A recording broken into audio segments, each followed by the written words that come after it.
Hello friends, Bengal job study সংবাদ চ্যানেলে আপনাদের সকলকে জানাই স্বাগতম। আজ এক্ষুনি মাত্র বা খবর অনুসারে রাজ্য কেন্দ্র সরকারের তরফ থেকে উঠে এলো আজকের বাছাই করা বিশেষ গুরুত্বপূর্ণ সংবাদ। শুরুতে হেডলাইন, তারপরে বিস্তারিত খবর। এবার মমতার হাত ছাড়লেন আরও এক প্রাক্তন মন্ত্রী। শশী পাজাকে নিয়ে এবার জোর জল্পনা। সমুদ্রে দাউ দাউ করে জ্বলে উঠল ফেরি। ইন্দোনেশিয়ায় মর্মান্তিক অগ্নিকাণ্ডে মৃত্যু একাধিক, নিখোঁজ 41। বাসস্টপ থেকে জল প্রকল্প। শিলিগুড়িতে অগ্নিমিত্রা পালের একগুচ্ছ ঘোষণা। উত্তরবঙ্গে উন্নয়নের জোয়ার। শশী পাজাকে কোথাও পাওয়া যায়নি। জল্পনার মাঝে এবার বিস্ফোরক কুণাল। প্রিয় দেশবাসীর থেকে হাই ফ্রেন্ডস। জেনজির জন্য এবার ক্ষমার বার্তা মোদির। টিএমসি জমানায় থ্রেড কালচারের শিকার জয় গোস্বামী। এবার বিস্ফোরক দাবি কবির। আমি মাত্র 7 দিন সময় দিলাম, এবার কি করতে চলেছেন রত্না দেবনাথ, উঠছে তা নিয়ে প্রশ্ন। ভোটের পর থেকে দেখা নেই শশী পাজার, কোথায় গেলেন? এবার মুখ খুললেন কুণাল। তার দিকে নজর গোটা বাংলার মুখ্যমন্ত্রী শুভেন্দু অধিকারীর পাশে দাঁড়িয়ে এবার বড় কথাবার্তা পার্থর, উঠছে নতুন করে প্রশ্ন। মর্মান্তিক ঘটনা, জলডুবে মৃত্যু হলো 2 বছরের শিশুর, কি করে এমন হলো, উঠছে প্রশ্ন। ভারতীয় রেলের মাইল ফলক টেক্কা। চীন জাপানকে বড় সাফল্য বাংলাতে। এবার অ্যাপের মাধ্যমে মিলবে অ্যাম্বুলেন্স, বড় উদ্যোগ রাজ্য সরকারের। নেশামুক্ত ভারত গড়ার ডাক মোদির। যুব সমাজকে কি বার্তা প্রধানমন্ত্রীর, তার দিকে নজর। আজকে বিস্তারিত খবরে তার এক অনুরোধ, যারা নতুন সাবস্ক্রাইব করেননি বেঙ্গল জব স্টাডি সংবাদ চ্যানেল সাবস্ক্রাইব করুন এবং আমাদের ওয়েবসাইট bengaljobstudy.in। আজকে বিস্তারিত খবরে। বাংলায় উন্নয়নের জনজোয়ার আগেই সৃষ্টি হয়েছে, এবার আরও এক জোয়ার। বাসস্টপ থেকে জল প্রকল্প। শিলিগুড়িতে অগ্নিমিত্রা পালের একগুচ্ছ ঘোষণা। উত্তরবঙ্গ যেন এবার নতুন করে আনন্দে উচ্ছ্বাসিত। উত্তরবঙ্গ সফরে এসে একাধিক উন্নয়নমূলক প্রকল্পের কথা ঘোষণা করলেন রাজ্যের নগর উন্নয়ন মন্ত্রী অগ্নিমিত্রা পাল। তিনি জানান, এই সফর শুধুমাত্র আনুষ্ঠানিক নয়, উত্তরবঙ্গের সার্বিক উন্নয়নের রূপরেখা তৈরির লক্ষ্যেই তার এই উদ্যোগ। মন্ত্রী বললেন, আগের সরকারের মতো শুধুমাত্র বেড়াতে উত্তরবঙ্গ আসেনি, উত্তরবঙ্গের সামগ্রিক উন্নয়নের জন্য এসেছি। কোন কোন প্রকল্প? একদিকে নজর রাখলে বড় ঘোষণা, নতুন প্রকল্প। শিব মন্দিরের নতুন পুরসভা গঠনের কাজ শুরু হয়েছে, পাশাপাশি ডাবগ্রাম ফুলবাড়িকে পুরসভা করার পরিকল্পনা রয়েছে। কোচবিহারের নিকাশি প্রকল্প, প্রায় 30 কোটি টাকা ব্যয়ে জল নিকাশি ব্যবস্থার উন্নয়ন করা হবে।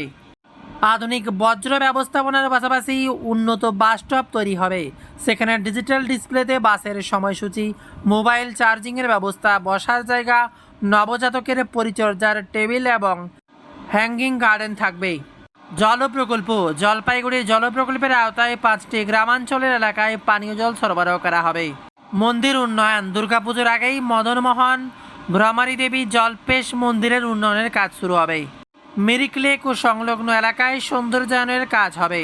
পরিকাঠামো উন্নয়ন হবে। দার্জিলিং, কার্শিয়াং, কালিম্পং, মিরিক এবং শিলিগুড়িতে ট্রাফিক, পানীয় জল ও নিকাশি ব্যবস্থার উন্নয়নে জোর দেওয়া হবে।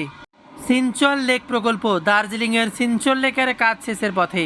প্রকল্প সম্পূর্ণ হলে পাহাড়ে পানীয় জলের সমস্যা অনেকটাই কমবে। সবুজায়ন। অপরিকল্পিত নগরায়নের প্রভাব মোকাবেলায় আগামী 5 বছর সবুজায়নে বিশেষ গুরুত্ব দেওয়া হবে। 1 সেপ্টেম্বর থেকে জরিমানা। মন্ত্রী জানান, 1 সেপ্টেম্বর থেকে রাজ্য জুড়ে প্লাস্টিক ক্যারিব্যাগ ব্যবহার, প্রকাশ্যে থুতু ফেলা এবং নোংরা করার মতো অপরাধ 200 থেকে 400 টাকা পর্যন্ত জরিমানা হবে।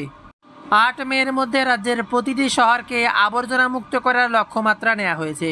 1698 কোটি টাকার প্রকল্পে বাড়ি বাড়ি পানীয় জল পৌঁছে দেওয়া হবে। রাজ্য জুড়ে ধাপে ধাপে সোলার প্যানেল বসানো হবে। স্বচ্ছ অ্যাপ চালু হয়েছে। কোথাও জল জমা বা অন্য নাগরিক সমস্যা হলে ছবি আপলোড করলেই দ্রুত পুরকর্মীরা ব্যবস্থা নেবেন। ভুট্টা, আনারসের তন্তু দিয়ে পরিবেশ বান্ধব ব্যাগ তৈরির পরিকল্পনার কথা জানান মন্ত্রী। প্লাস্টিকের বোতল জমা দিলে মাত্র 1 টাকার বিনিময়ে সেই ব্যাগ দেওয়ার পরিকল্পনা রয়েছে। যাদের জমি রয়েছে কিন্তু আর্থিক কারণে বাড়ি তৈরি করতে পারছেন না, তাদের জন্য আবেদনপত্র জমা নেওয়া হবে এবং সরকারি সহায়তায় বাড়ি নির্মাণের উদ্যোগ নেওয়া হবে। এই প্রকল্প শিলিগুড়িতেও চালু হবে। এছাড়া শিলিগুড়িতে ওয়ান সাইড পার্কিংয়ের ব্যবস্থা চালুর পরিকল্পনা রয়েছে। আর এবার ককরোচ জনতা পার্টির শীর্ষে থাকা ব্যক্তিকে নিয়ে প্রশ্ন। সামান্য সরকারি কর্মী হয়ে ছেলেকে বিদেশে পড়ালেন কি করে? এবার অভিজিৎ দীপকের বাবার বিরুদ্ধে তদন্ত হবে। খবর আসছে, ককরোচ জনতা পার্টির প্রধান অভিজিৎ দীপকের বাবার বিরুদ্ধে এবার তদন্তের দাবি উঠল। মহারাষ্ট্রের অবসরপ্রাপ্ত সরকারি কর্মী হয়ে কিভাবে ছেলেকে তিনি বিদেশে পড়ালেন, এই তদন্ত করতে দাবি উঠল গুজরাটের সুরটের এক বাসিন্দাই দাবি তুলেছেন। শুধু তাই নয়, নির্বাচন কমিশনের কাছেও অভিযোগ জানিয়েছেন তিনি। এবার রান্নার গ্যাসের বিরাট সুখবর। এক ধাক্কায় রান্নার গ্যাসের দাম বড় স্বস্তি। কলকাতায় 1 লাফে কমলো দাম। নতুন রেট শুনেই চমকে যাবেন। কেন্দ্রের বড় সিদ্ধান্ত, 19 কেজি কমার্শিয়াল এলপিজি সিলিন্ডারের দাম কলকাতায় 209 টাকা এবং দিল্লিতে 202 টাকা কমেছে। আজ থেকে কার্যকর হবে নতুন দাম। এর মাঝে আরও এক আপডেট। পুজোর আগেই বেতন 20% দিয়ে। সম্প্রতি ভবানী ভবনে একটি সরকারি অনুষ্ঠানে যোগ দিয়ে পুজোর আগেই বেতন দেওয়ার বিষয়ে মুখ্যমন্ত্রী শুভেন্দু অধিকারী বলেন, বাজেট ঘোষণা হয়েছে, 20% দিয়ে অক্টোবর মাসে পাবেন। আমি অর্থ সচিব অর্থমন্ত্রীকে বলছি যে পুজোর আগেই অক্টোবর মাসে বেতন দিতে এবং 20% অ্যাডিশনাল ডিএ দিতে, অর্থাৎ পুজোর আগের বেতন এবং 20% ডিএ পাবেন রাজ্য সরকারি কর্মীরা। আর এমনই সময় শিলিগুড়ি শহরে অবৈধ নির্মাণ থেকে শুরু করে প্রচুর দুর্নীতি হয়েছে বলে জানান পুরমন্ত্রী অগ্নিমিত্রা পাল। রবিবার শিলিগুড়ি পুরসভার 4টি জেলা পুরসভাগুলিকে নিয়ে পর্যালোচনা বৈঠকে এসে একথা জানান। প্রজেক্ট উদ্বোধন করলেন মুখ্যমন্ত্রী শুভেন্দু অধিকারী।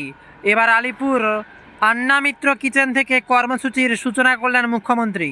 প্রকল্পের প্রথম দিনেই 5টি স্কুলে মোট 200 জন পড়ুয়ার আওতায় আসবে।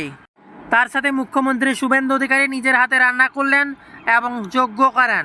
বিরাট বার্তা সামনে উঠে এলো। এদিন অনুষ্ঠানে মুখ্যমন্ত্রী শুভেন্দু অধিকারী নিজে মিড ডে মিলের মেনু ঘোষণা করেন। স্পষ্ট বার্তা, মেনুতে থাকছে ভাত, খিচুড়ি অথবা পোলাও, অন্যদিকে থাকছে পনির বা ছানা, সোয়াবিন বা মরশুমি সবজি, অপরদিকে থাকবে বাদাম আর মিষ্টি, মরশুমি ফল। এমনই আপডেট। মিড ডে মিলের মিল প্রকল্পের সূচনা অনুষ্ঠানে মুখ্যমন্ত্রী শুভেন্দু অধিকারী বলেন, আন্ডা করে মিছিল বের করা হচ্ছিল, ডিম দেয়া হবে, তবে ভাতে নয়। স্বনির্ভর গোষ্ঠীর মাধ্যমে সপ্তাহে 2 দিন ডিম বিতরণ করা হবে। আশা করি সমালোচনা করা চুপ করবেন এবং হিংসা নিয়ন্ত্রণ করবেন।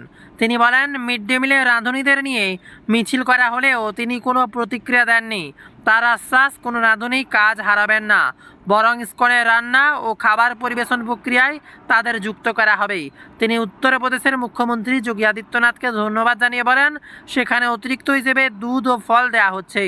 পাশাপাশি তিনি 34+15 বছর ক্ষমতায় থাকা ব্যক্তিদের সোমবার এসে খাবারের স্বাদ নেওয়ার আহ্বান জানান। তার কথায় পরিবর্তনটা স্বাদের হয়েছে। এছাড়া তিনি বলেন, স্কনের সঙ্গে তার সম্পর্ক আজকের নয়, বরং সেবক শুভেন্দু অধিকারী হিসেবেই তিনি উদ্যোগের পাশে থাকবেন। এবার আসছে জনগণনা। বাড়ি বাড়ি জনগণনা কবে থেকে শুরু, কারা করবেন, কতদিন চলবে? এবার উঠে আসছে বিরাট বড় খবর জনগণনা নিয়ে। আদমশুমারি শুরু হচ্ছে রাজ্য জুড়ে। এনামোরেশন ফর্ম শুরু হতে পারে আপনাকেও। বাড়ি বাড়ি জনগণনার কাজ শুরু। কবে থেকে, কারা করবেন, কতদিন চলবে, নিয়ম জানেন? সহজ ভাষায় আপনাদেরকে জানিয়ে দেবো আজকের ভিডিওতে। 2027 সালে ভারতের জনগণনার প্রক্রিয়া শুরু হয়ে গেল বাংলায়। আর এই উপলক্ষে আজ সেচ দপ্তরের বাংলার স্বগণনা কর্মসূচিতে অংশ নেন মুখ্যমন্ত্রী শুভেন্দু অধিকারী। উপস্থিত ছিলেন ভারপ্রাপ্ত সরকারি আধিকারিকরা। তবে কিভাবে হবে জনগণনা? আজ থেকে রাজ্য জুড়ে স্বগণনা শুরু হবে। প্রথম দেশের জনগণনা হচ্ছে ডিজিটাল পদ্ধতিতে। পোর্টালের মাধ্যমে নিজেদের তথ্য নিজেরাই জানতে পারবেন নাগরিকদের। খবর পাওয়া যাচ্ছে, পোর্টালের মাধ্যমে নিজেদের তথ্য নিজেদেরই জানাতে পারবেন নাগরিকরা। সরকারি সূত্র অনুযায়ী 15 আগস্ট পর্যন্ত নিজেদের তথ্য নিজেরাই নথিভুক্ত করতে পারবেন সবাই। নিয়ম মেনে প্রয়োজনীয় তথ্য আপলোড করতে হবে পোর্টালে। আবারও নতুন করে তথ্য সামনে। ইতিমধ্যে জনগণনার জন্য কেন্দ্র সরকারের তরফ থেকে বিশেষ কমিটি তৈরি করা হয়েছে।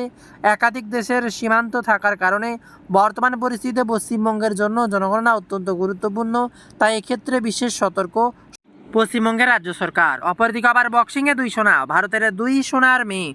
কমনওয়েলথ গেমসে মহিলাদের 54 কেজি বিভাগের বক্সিংয়ের সোনা জিতে দেশের পদকাণ্ডে সম্মানিত করলেন প্রীতি পাওয়ার। ফাইনালে কানাডার স্কটল্যান্ডের সাভাগনা গলবলকে তিনি নক আউট করে দেন। তার আগে এবার 20-15 পয়েন্টে এগিয়েছিলেন প্রীতি।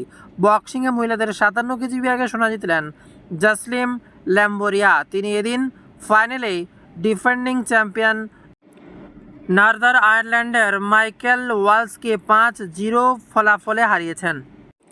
আরও এক দুর্ঘটনার খবরে শিউরে উঠছে গোটা দেশ। দুর্ঘটনার 2 ভাইয়ের মৃত্যু। শনিবার মর্মান্তিক পথ দুর্ঘটনা ঘটে গিয়েছে বরানগরে। অন্যান্য সিনেমা হল সংলগ্ন বিটি রোডে স্কুটি ও ট্রাকের সংঘর্ষ হয়। ট্রাকের চাকার তলায় পিষে আরাধ্যা সাউ ও সৌরভ সাউ খবর উঠেছে আরাধ্য সৌরভ দুজনের মৃত্যু হয়েছে।